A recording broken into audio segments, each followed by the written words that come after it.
Hello dears, ഇന്നത്തെ class വന്നിരിക്കുന്നത് basic ആയിട്ടുള്ള കുറച്ച് എലമെൻറ്റ്സ് ആണ്. ഹെന്നയിൽ കുറച്ച് ബേസിക് എലമെൻറ്റ്സ് ഉണ്ട്. മെയിൻ ആയിട്ടുള്ളത് ഒരു 6 എലമെൻറ്റ്സ് ആണ്. അപ്പോൾ അതിൽ ഏറ്റവും മോസ്റ്റ് ഇമ്പോർട്ടൻ്റ് ആയിട്ടുള്ളൊരു പാർട്ടാണ് ലൈൻസ്. അപ്പോൾ ലൈൻസ് വെച്ചിട്ട് നമുക്ക് സ്റ്റാർട്ട് ചെയ്യാം അല്ലേ. ഒന്നാമത്തെ എലമെൻറ്റ് ലൈന്. അപ്പോൾ ലൈൻ എങ്ങനെയാണ് നമ്മൾ നോർമലി വരക്കാറുള്ളത്? എങ്ങനെയാണ്? ഒരു മെഹന്തി കിട്ടിയാൽ നമ്മൾ നോർമലി വരഞ്ഞെടുക്കാറുള്ളത് ഇതുപോലെ ലൈന് ടച്ച് ചെയ്തിട്ട് വരഞ്ഞു കൊടുക്കും അല്ലേ.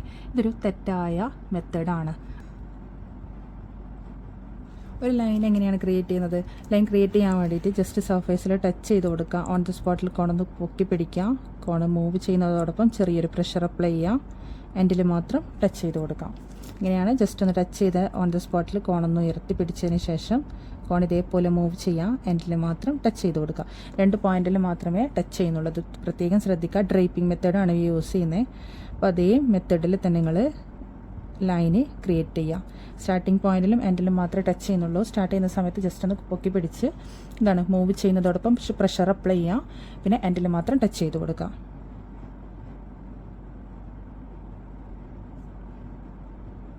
ഇത് തിൻ ലൈനാണ് നമ്മൾ ക്രിയേറ്റ് ചെയ്തിട്ടുള്ളത്. ഒരു തിക്ക് ലൈൻ എങ്ങനെയാണ് ചെയ്തെടുക്കുക? നമ്മൾ നോർമലി തിക്ക് ലൈൻ കൊടുക്കുമ്പോൾ കുറച്ച് കട്ടിയുള്ള ലൈൻ ക്രിയേറ്റ് ചെയ്യുന്ന സമയത്ത് കോണിൽ പ്രഷർ കൊടുക്കും. ഇതേപോലെയാണ് ചെയ്യാറുള്ളത് അല്ലേ. അപ്പോൾ ഇതൊരു തെറ്റായ രീതിയാണ്. ഓക്കെ, ഒരു തിക്ക് ലൈൻ എങ്ങനെയാണ് ക്രിയേറ്റ് ചെയ്യുന്നത്? 2 തിൻ ലൈൻ ചെയ്തെടുക്കാം. ഇതുപോലെ 2 തിന്നായിട്ടുള്ള ലൈൻ സെറ്റ് ചെയ്യുക. അതിനുശേഷം അതിൻ്റെ അകത്തുള്ള പോർഷൻ ഈ ഒരു ഗ്യാപ്പ് അവിടെ എന്ത് ചെയ്യുക? നമ്മൾ ലൈൻ വരയുന്ന അതേ മൊമെൻറ്റിൽ കുറച്ച് തിക്ക് ചെയ്ത് കൊടുക്കാം. ഓക്കെ, ഇങ്ങനെയാണ്. ജസ്റ്റ് ഒന്ന് ഡബിൾ ലൈൻ ചെയ്ത് കൊടുക്കുക. ഡബിൾ ലൈൻ ചെയ്ത് കൊടുത്തതിന് ശേഷം സെൻറ്ററിലുള്ള പോർഷനിൽ പ്രഷർ കൊടുത്ത് അവിടെ ഇതേ ലെവലിൽ ഫില്ല് ചെയ്യാം. ഇങ്ങനെയാണ് ഒരു തിക്ക് ലൈൻ ക്രിയേറ്റ് ചെയ്യുന്നത്.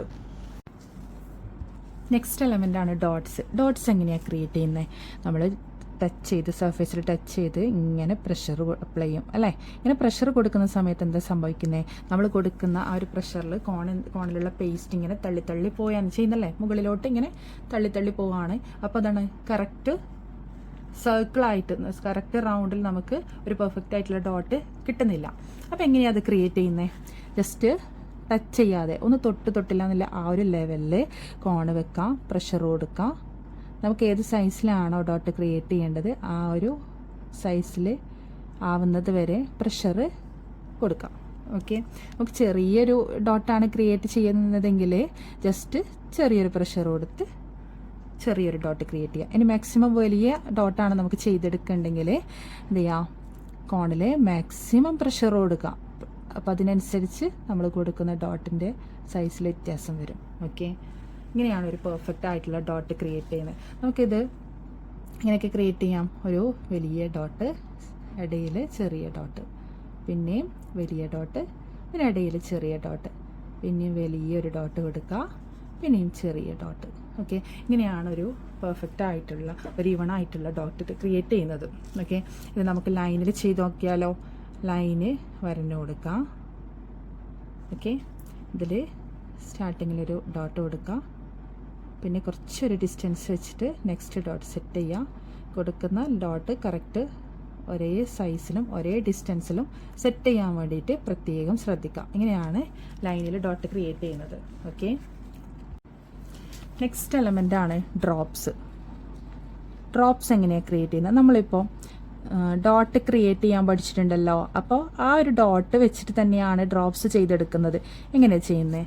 ജസ്റ്റ് നമ്മളൊരു ഈവൺ ആയിട്ടുള്ള ഡോട്ട് ക്രിയേറ്റ് ചെയ്യുക. ആ ഒരു ഡോട്ട് കംപ്ലീറ്റ് ആയി എന്ന് തോന്നി, അതൊരു ഈവൺ ആയിട്ടുള്ള ഡോട്ട് ക്രിയേറ്റ് ആയി കഴിഞ്ഞാൽ ജസ്റ്റ് ഒന്ന് താഴേക്കാണ് സെറ്റ് ചെയ്യുന്നതെങ്കിൽ ജസ്റ്റ് ഒന്ന് താഴോട്ടേക്ക് വലിച്ചു കൊടുക്കുക. ഓക്കെ, ഇനി മുകളിലോട്ടാണ് നമ്മൾ ഡ്രോപ്സ് സെറ്റ് ചെയ്യുന്നതെങ്കിൽ താഴെ നല്ല ഈവൺ ആയിട്ടുള്ള നല്ലൊരു ഡോട്ട് ക്രിയേറ്റ് ചെയ്യുക. ജസ്റ്റ് മുകളിലേക്കൊന്ന് വലിച്ചു കൊടുക്കുക. ഇങ്ങനെയാണ് ഡ്രോപ്സ് ക്രിയേറ്റ് ചെയ്യുന്നത്. കണ്ടോ, നമ്മൾ നേരത്തെ പഠിച്ച ഡോട്ട് വെച്ചിട്ട് തന്നെയാണ് ഇത് ചെയ്ത് കൊടുക്കുന്നത്. ഡ്രോപ്സ് ക്രിയേറ്റ് ചെയ്യുന്നത്. ഡോട്ട് ക്രിയേറ്റ് ആയിക്കഴിഞ്ഞാൽ ജസ്റ്റ് ഒന്ന് പ്രഷർ കുറച്ച് താഴോട്ടേക്കൊന്ന് വലിച്ചു കൊടുക്കാം. ഓക്കെ, ഇതെന്താണ്? ഒരു സൈഡ് നല്ലൊരു ഡോട്ടാണ്, മറു സൈഡ് പോയിന്റഡ് ആണ്. അപ്പോൾ ഇതേ ലെവലിൽ തന്നെ ഡ്രോപ്സ് സെറ്റ് ചെയ്യാൻ വേണ്ടി ശ്രദ്ധിക്കുക. ഡ്രോപ്സ് ചെയ്യുന്ന സമയത്ത് എങ്ങനെയാണ്? ഒരു 3 ഡ്രോപ്സ് എങ്ങനെ സെറ്റ് ചെയ്യുക? ജസ്റ്റ് ഒരു ഡ്രോപ്പ് ചെയ്ത് കൊടുത്ത് അതിൻ്റെ കുറച്ച് ലെങ്തി ആയിട്ടുള്ള ഡ്രോപ്പാണ് ഫസ്റ്റ് ഞാൻ സെറ്റ് ചെയ്ത് കൊടുത്തിട്ടുള്ളത്. അപ്പോൾ സൈഡിൽ 2 വശത്തും കൊടുക്കുമ്പോൾ കുറച്ച് സൈസ് കുറച്ച് നമ്മൾ സെൻറ്ററിൽ കൊടുത്ത ഒരു ഡ്രോപ്പിനേക്കാളും സൈസ് കുറച്ചാണ് സൈഡിലുള്ള ഡോട്ട് ക്രിയേറ്റ് ചെയ്യേണ്ടത്. ഓക്കെ, ഇന്ന് നമ്മൾ എടുത്തിട്ടുണ്ടായിരുന്നത് ലൈൻസ്, അതുപോലെ ഡോട്ട്സ്, ഡ്രോപ്സ്, ഇങ്ങനെ 3 എലമെൻ്റാണ്. ജസ്റ്റ് ബേസിക് ആയിട്ട് നമുക്കതെങ്ങനെ സെറ്റ് ചെയ്യാമെന്നാണ് ഇന്നത്തെ ക്ലാസ്സിൽ പറഞ്ഞു തന്നിട്ടുണ്ടായിരുന്നത്. അപ്പോൾ നാളത്തെ ക്ലാസ് ആകുമ്പോഴേക്കും ഇതൊക്കെ നന്നായിട്ട് പ്രാക്ടീസ് ചെയ്ത് നിങ്ങൾ സെറ്റായിരിക്കുക. നമുക്ക് നാളത്തെ ക്ലാസ്സിൽ വീണ്ടും കാണാം. Okay, by.